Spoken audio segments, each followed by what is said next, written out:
Nós estamos recebendo hoje no Personalidades uma grande figura da República, uma pessoa que ocupou nas mentes de todo o Brasil um papel muito singular. Presidiu CPI famosa, foi ministro, foi líder de governo. Então, para nossa alegria e personalidade, estamos recebendo o senador Delcídio do Amaral, que é senador, né? A gente costuma tratar a pessoa pelo cargo, bem que no caso dele foi ministro também, é difícil imaginar qual é o tratamento, né, que mais faz jus à sua trajetória. Vou chamar de senador, né, porque é uma figura que encantou todos nós quando teve o Senado. Senador, tudo bem? Bem-vindo às Personalidades. Bem? E olha, bem, eu tenho uma alegria muito grande estar aqui com você, com a sua equipe, obrigado, com a sua assessoria e a oportunidade que você me dá de conversar com você. Senador, eu queria que a gente falasse, obviamente não vamos falar de conjuntura, pandemia, o senhor teve o Covid, enfim, uma série de questões, mas queria um pouco que o senhor contasse para a gente da sua trajetória. O senhor nasceu em Corumbá e ganhou o mundo, né? O senhor morou fora do país. Então conta um pouco a tua formação, até quanto tempo o senhor ficou em Corumbá, o que fez o senhor se transformar nessa figura que o senhor se transformou? Olha, bem, eu sou um sul-mato-grossense, pantaneiro, minha família toda é de Corumbá. Eu saí de lá pequeno de Corumbá, porque meu pai formou engenharia na Poli, em São Paulo. Ele foi aluno de Beneditino, lá naquele colégio que fica no Vale do Anhangabaú, onde o João Paulo, não, depois do João Paulo, o Bento Ratzinger, Bento o Bento XVI, hospedou quando veio ao Brasil. E aí ele fez engenharia na Politécnica e voltou para cá. Nossa família é uma família de pecuaristas, né? De produtores rurais, que começou com meu bisavô em Corumbá, meu avô, enfim, toda a minha família, criador de Nelore. E meu pai formou engenharia na Poli. Naquela época era uma coisa absurda, um cara formado na Poli, né? O primeiro projeto que ele tocou como engenheiro foi a ferrovia até Santa Cruz de la Sierra, que ele era o gerente da ferrovia. Mas não tinha espaço, tanto é que ele naquela época todo mundo formava em duas modalidades, mecânica e civil. Aliás, mecânica e elétrica. Tinha que formar em duas modalidades para você ter condição de arrumar algum emprego. E ele foi convidado para trabalhar na General Electric e foi para São Paulo. Dali todos nós fomos para São Paulo. Eu fui aluno de jesuíta, eu fiz engenharia também, sou engenheiro eletricista, formado em São Paulo. Mas nunca nós quebramos o vínculo, porque aqui toda a nossa família é daqui, né? E principalmente nós temos uma presença muito forte em Corumbá. E depois disso eu saí pelo mundo. Eu primeiro larguei tudo, podia estar em São Paulo, trabalhando num escritório bacana e tal, ar-condicionado. Eu me mandei, eu trabalhava numa empresa de engenharia, eu fui trabalhar no Nordeste primeiro, divisa da Bahia com Pernambuco, fazer a usina de Paulo Afonso IV da Chesf, pela Chesf. Depois eu puxei linha lá para o interior de Pernambuco, passando em Angelim, perto da terra do Velho Lua, do Luiz Gonzaga, e aí terminei em Recife 2, que fica em Jaboatão, né, e atendeu a Grande Recife.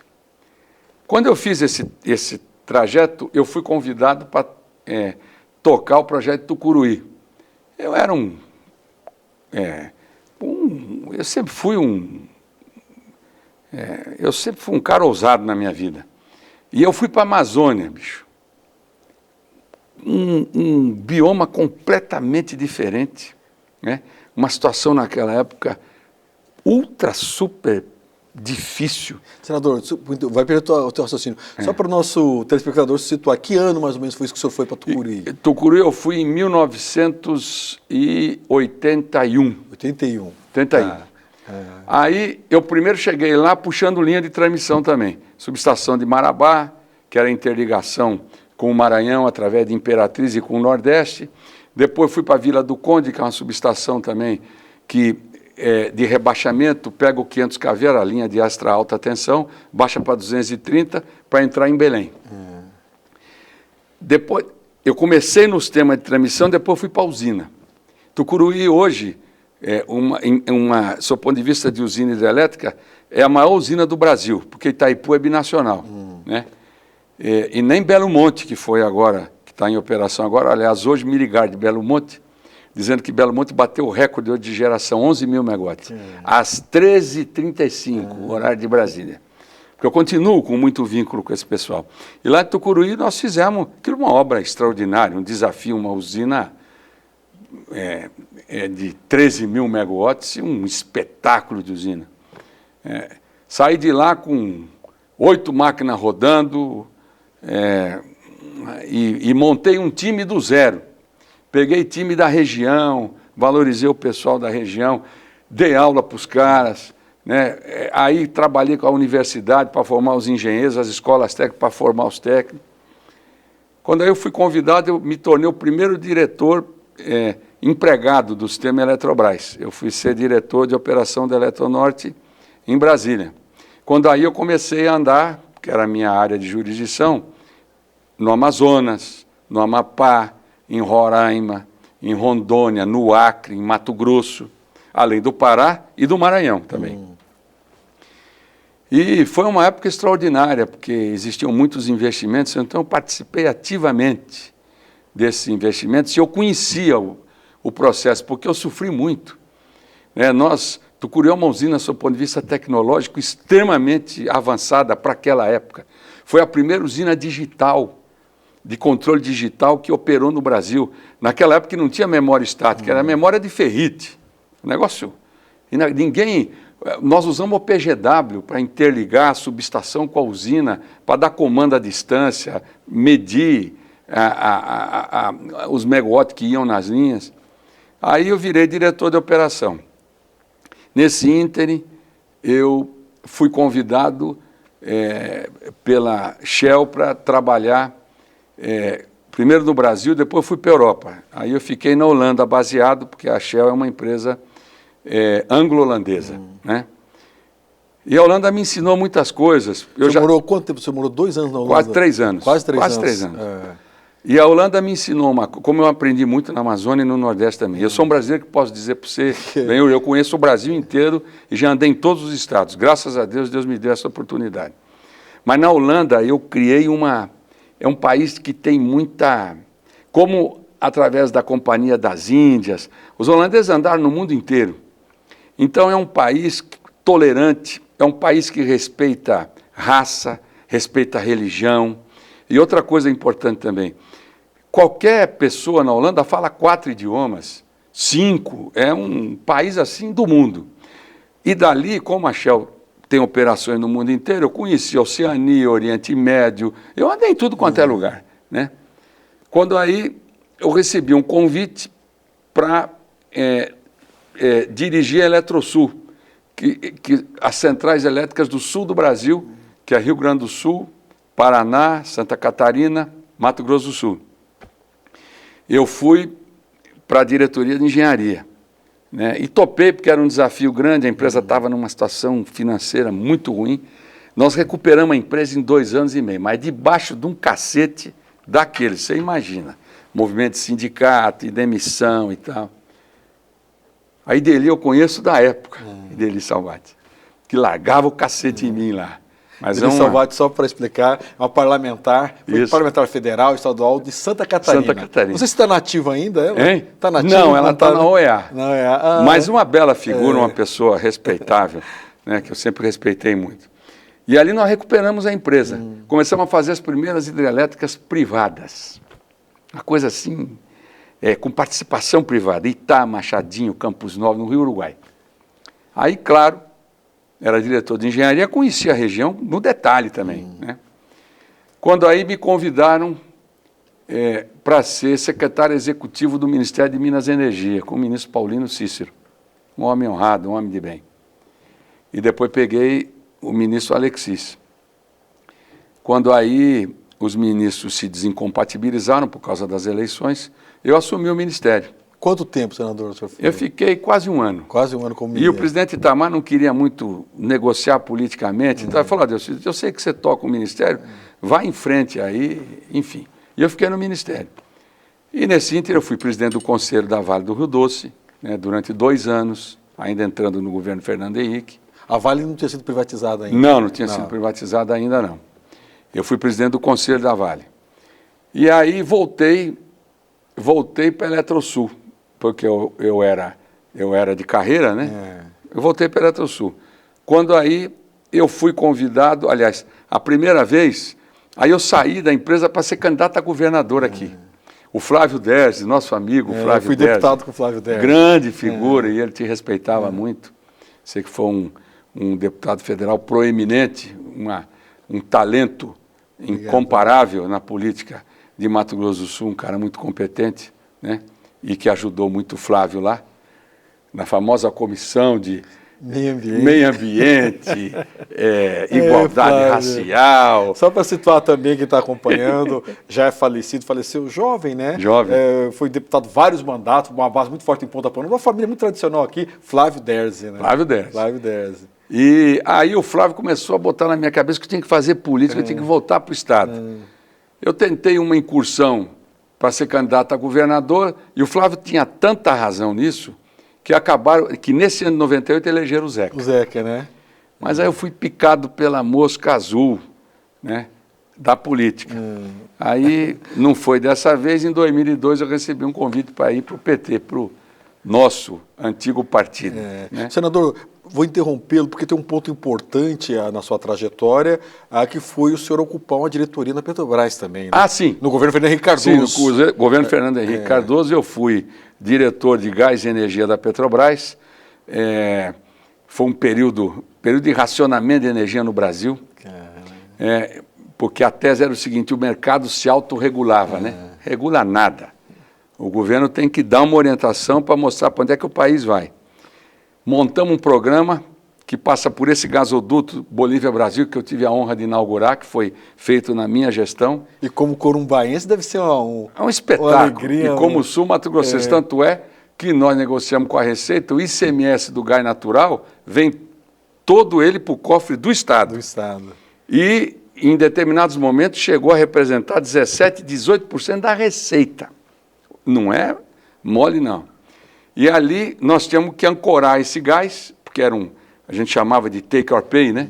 É o seguinte, o contrato era assim, ou você consumia ou você consumia. Se você não consumisse, pagava do mesmo jeito. Aí montamos um programa de geração de energia para atacar o racionamento. Foi um espetáculo, fizemos 3 anos uma Itaipu de usina a gás. Hoje são as que salvam, fui meter o pau em mim, são as que salvam hoje o sistema interligado. Quando vem estiagem e tal, tem que ligar essas usinas. Né? Bom, enfim, aí eu me lembro bem, eu fui convidado quando eu era diretor da Petrobras. Eu lembro. Aí, falei com Maica, minha mulher, eu estou afim de encarar aí a política. O Zeca me convidou e tal, o partido, naquela época o Zé Disseu era o presidente do partido, né? Até que um belo dia eu tive uma conversa com Lula, que eu conhecia de sindicato, né? Não conhecia já como o candidato mesmo, né? E aí ele me convenceu. Nós ficamos até 3h30 da manhã, 4 horas lá em São Paulo, tomando uns drinks lá e tal. Aí me convenceu e eu saí, era diretor da Petrobras, saí para seguir a carreira política. Senador, vamos fazer o seguinte, vamos fazer um breve intervalo. Aí na segunda parte do nosso programa vamos detalhar um pouco mais essa experiência do senador como senador da República. Daqui a pouquinho, depois do intervalo.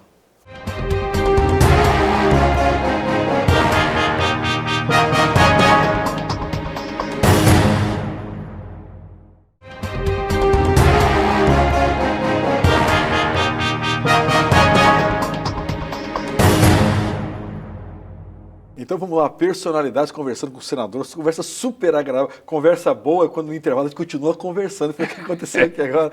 Quantas histórias o senador tem para contar, mas vamos tentar agora focar mais nessa parte mais recente da vida pública dele. O senador Delcídio se elegeu em 2002, senador, se reelegeu em 2010, foi candidato ao governo do estado em 2014.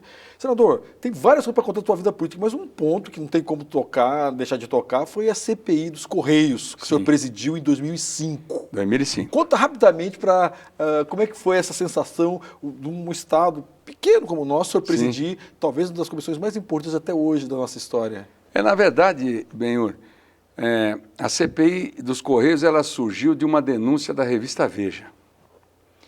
E, na verdade, como eu era um novato, a turma imaginou o seguinte, bota o Delcídio lá que ele vai fazer tanta atrapalhada que essa CPI acaba por si mesma. Só que eu sempre fui disciplinado nas coisas. Eu comecei a estudar regimento, esses negócios. E montamos um time diferente, novo, os partidos muito bem representados. E essa CPI foi uma verdadeira... Ela era acompanhada no Brasil como se fosse uma novela. Uma novela. Eram audiências diárias, inclusive naquela época eu conheci o Roberto Jefferson, que hoje é meu presidente nacional, porque eu estou no PTB.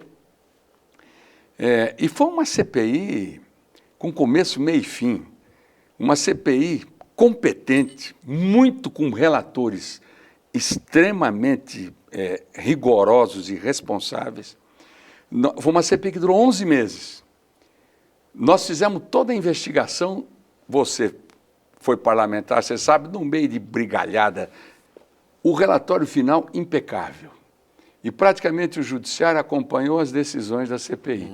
Então eu apareci muito já naquela época, porque era todo dia na televisão, de noite nos jornais, de manhã, de madrugada. Foi uma doideira, foi um negócio assim. E uma CPI tão bem organizada e com resultados, que logo em seguida não conseguiram montar mais nenhuma CPI no Congresso em função dos resultados que a CPI dos Correios obteve. Senador, e outra coisa relacionada à CPI, o senhor mostrou um trânsito muito grande, né? O senhor transitava muito, o senhor era base do governo. Isso. Base do governo, quem estava no poder era o presidente Lula, o senhor era do PT. Isso. Mas o senhor transitava muito na oposição e também na mídia. O senhor se transformou, eu me lembro que o senhor chegou a dar autógrafo em aeroporto, era reconhecido, virou, talvez por isso que o Mato Grossense de maior expressão nesse século tenha sido o senhor. Entrevista no Jô Soares, virou uma figura minha nacional. Minha querida Hebe Camargo. Hebe também, né? Hebe Camargo também. O Serginho Grossman também, Roda Viva. Eu lembro do Faustão mandar abraço pro senhor. Faustão, isso mesmo. Faustão, grande amigo. Infelizmente, acho que esse é o último ano dele. Na Globo. Na Globo. Mas eu tinha eu sempre tratei. Eu posso ter muitos defeitos, e sei que tenho, mas eu sempre tratei as pessoas bem. Então, eu sempre dei muita atenção para a imprensa, mesmo diante de críticas, né? E eu sempre dialoguei, minha vida foi de diálogo. É por isso que a Holanda me marcou profundamente. Você nunca vai me ver adotando uma postura radical em nada. Eu sempre fui de conversar e tentar achar o melhor. Senador, o senhor se reelege em 2010, uma votação de mais de 800 mil votos. Quase 828 mil votos. Eu lembro, o teu slogan ficou o senador Delcídio, de todos. Senador de todos, né? Foi um estrago. E aí, em 2010, o senhor assume a liderança do governo Dilma... Foi em 14. Em 14. 14 já, o segundo mandato Segundo mandato.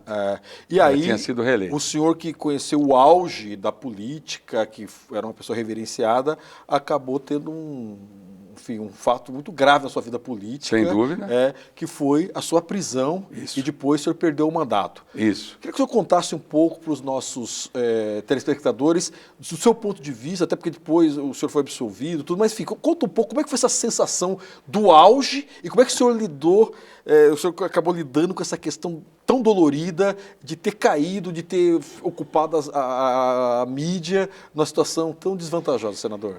Benhur, primeiro é o seguinte, eu gosto muito de Fórmula 1, né? Acompanho Fórmula 1 aí pelo mundo inteiro. Gosta do Hamilton? Craque, craque, campeão. Nasceu para dar certo. Mas é igual você estar num Fórmula 1, num retão, a 310 km por hora, aparece um paredão na frente. Pum. Você fica completamente fora de si. Você vai para a UTI, depois você sai da UTI com escoriação e devagar você vai se recuperando. Né? Então foi muito duro isso, né? Porque eu sou um cara, inegavelmente, eu sou um brasileiro, não só um sul-mato-grossense, mas um brasileiro. Eu passei pelas principais empresas desse Brasil, pelas principais empresas do mundo. Eu sou um cidadão do mundo, né? Eu fui eleito com a maior votação da história desse Estado e, percentualmente, a maior votação do Brasil para o Senado. De repente, o mundo cai. E quando o mundo cai, as pessoas fogem. Aí você vê quem é teu amigo. Você sempre foi meu amigo, você me respeitou muito. E não podia ser diferente, porque eu lhe conheço bem e o caráter que você tem. Então, você começa uma tarefa de reconstrução. E, nesse momento, eu entendi muito bem o que era a família. Porque eu levava uma vida tão... Eu vivia a 300 km por hora. Eu chegava na minha casa, que eu andava no estado. Eu passava a semana em Brasília e o final de semana andava no estado. Tinha final de semana que eu chegava na minha casa, meio-dia, almoçava com as minhas filhas e com o Maica, e depois, 18h30, eu voltava para Brasília. Era um estranho tão grande na minha casa que, se minhas filhas passassem, elas não me enxergavam. Porque o sistema cognitivo delas não me enxergavam dentro de casa. Então, aí eu comecei a ver família. E uma coisa que é muito importante, os evangélicos estenderam a mão para mim. E eu, apesar de ter tido uma formação católica forte, comecei a participar de célula, de igreja, e hoje eu estou estudando a Bíblia com 2 teólogos presbiterianos. Né? Eu estou ficando um craque nisso. E esse processo todo, eu sempre fui um homem que teve fé em Deus, porque eu fui criado dentro da religião desde pequeno. Em Corumbá, na igreja matriz, eu era coroinha, sacristão. E isso foi muito forte para eu suplantar tudo aquilo que enfrentei. E junto com isso, a minha inocência. Primeira instância, segunda por unanimidade. E, na verdade, bem, em tempos aí que falam aí do atropelo da legislação, da Constituição, o meu processo foi uma aberração jurídica estúpida, né? E a justiça provou isso.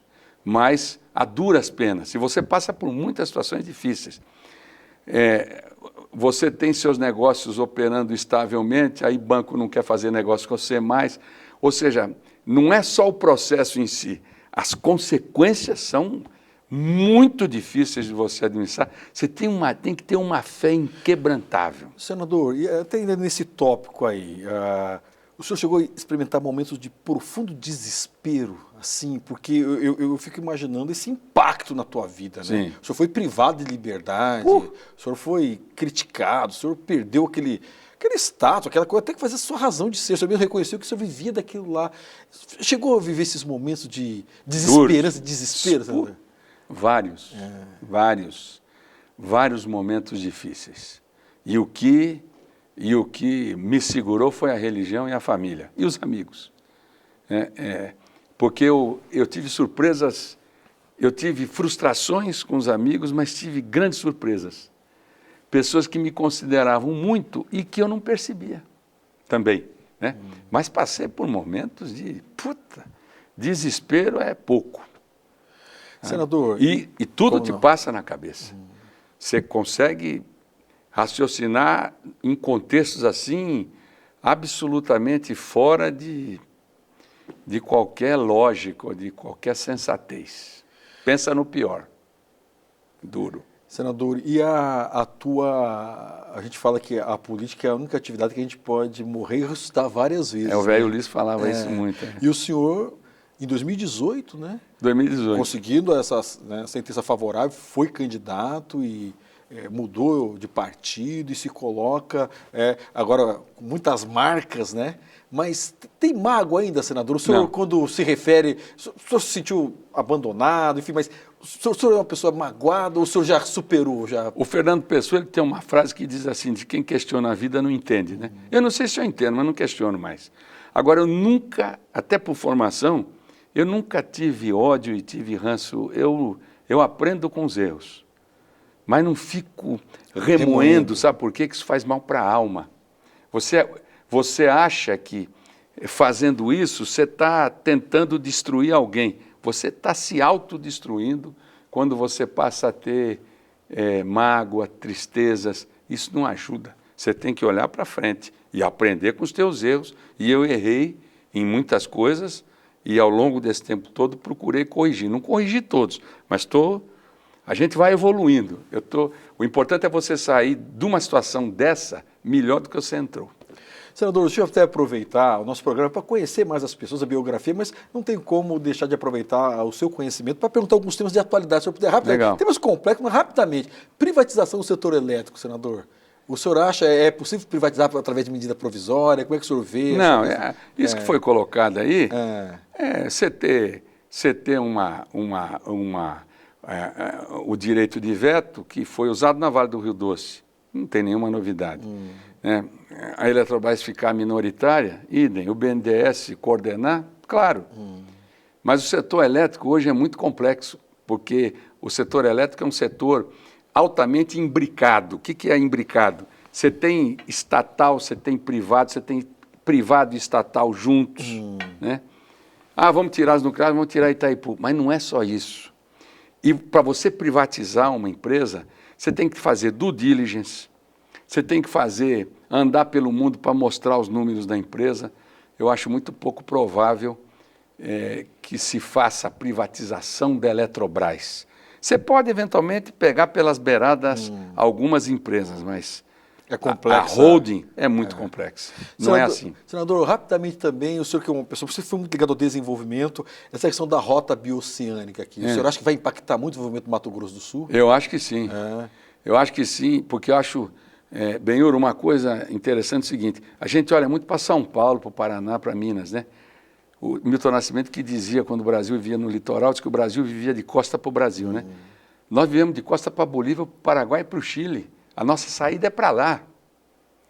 Como a nossa saída é tecnologia, é logística, um estado como o nosso, você tem que ter internet rápida, você tem que ter incubadora, você tem que ter empresas que vão desenvolver tecnologia, né? Você tem que ter industrialização, né? Você tem que incentivar as universidades, montar um projeto de Estado, trazendo essa inteligência sul-mato-grossense. Nós temos uma cultura belíssima, música, comida, né? Um bioma extraordinário que é o Pantanal e o Cerrado também, né? Eu não tenho dúvida nenhuma, eu sempre me bati nisso. E não só a saída para o Paraguai, a saída para a Bolívia já existe também, em alguns lugares precariamente, mas você pode fazer um projeto integrado aí de grande sucesso. Senador, também rapidamente, que assunto complexo, me perdoe tratar um assunto tão complexo mas essa questão da própria Vale de Brumadinho, outros acidentes, né? O senhor como engenheiro, como o senhor... Lamentável. O que o senhor... Para você ter uma ideia, Benhur, Brumadinho já tinha sido detectada a movimentação de terra e rocha por satélite. E isso foi mostrado, que ia haver um rompimento da barragem. Mas é aquele negócio, tentam vender que o privado faz melhor. Até concordo em certos aspectos. Mas você não pode fazer tudo pelo dinheiro, ou para você render cada vez mais dividendos para os acionistas. Os acionistas têm que receber dividendo. Mas você gerir uma empresa, você tem que botar tudo isso numa situação de equilíbrio. Senão, esse acidente de Brumadinho foi uma lástima, foi uma barbaridade, e a Vale não merecia isso, porque a Vale é uma empresa respeitada no mundo inteiro. E isso que aconteceu trouxe consequências para os negócios da Vale. Lamentável. Senador, já me acenaram aqui. Vou rapidamente, mais duas perguntas que tem que fazer para o senador. Até porque o senhor tocou e fico super curioso que todo mundo vai estar... Petrobras agora, essa mudança, é possível compatibilizar o direito dos acionistas com o interesse social, senador? O Benhur, ficou esse negócio aí, vamos botar um general na Petrobras. E daí que botou um general? Pô, o cara que deu um impulso na Petrobras foi o general Geisel. Logo depois da crise do petróleo, em 73, quando o Geisel incentivou a exploração e produção na Bacia de Campos, né? A Petrobras hoje ela tem todo um arcabouço que garante investimentos, que garantem a economia da empresa caminhando bem, mas a gente não pode esquecer que a Petrobras é uma empresa estatal. Né? E ela tem compromissos sociais nas áreas, principalmente nas áreas onde ela atua.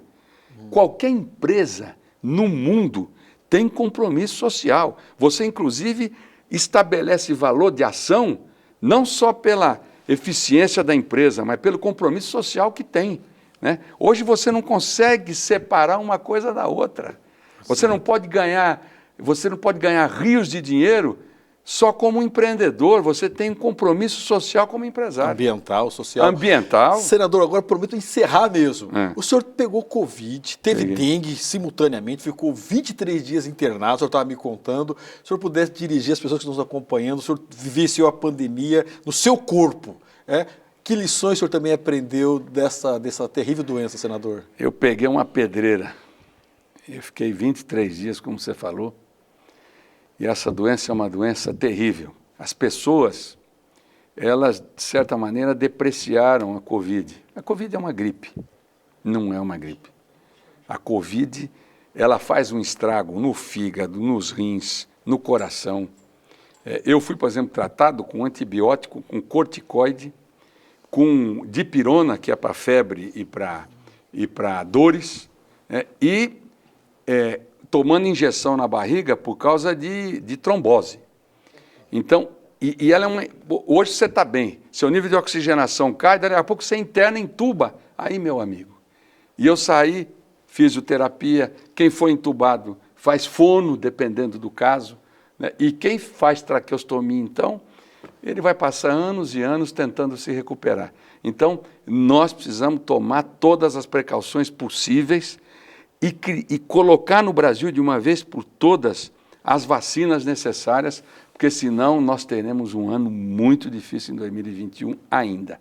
Então eu queria encerrar, lamentavelmente, né, porque tem tanta coisa, fiquei super curioso para outras questões, você também, cara, agradecer ao senador Lucindo Amaral, uma agenda corrida, aceitou o convite de personalidade. Obrigado, senador, um abraço. Eu que te agradeço, bem, boa sorte nos projetos futuros aí. Ó. E agradecer aos telespectadores que nos acompanharam, muito obrigado e um grande abraço. E eu vi aquele brilho no teu olhar aí, olha, tem novidade aí.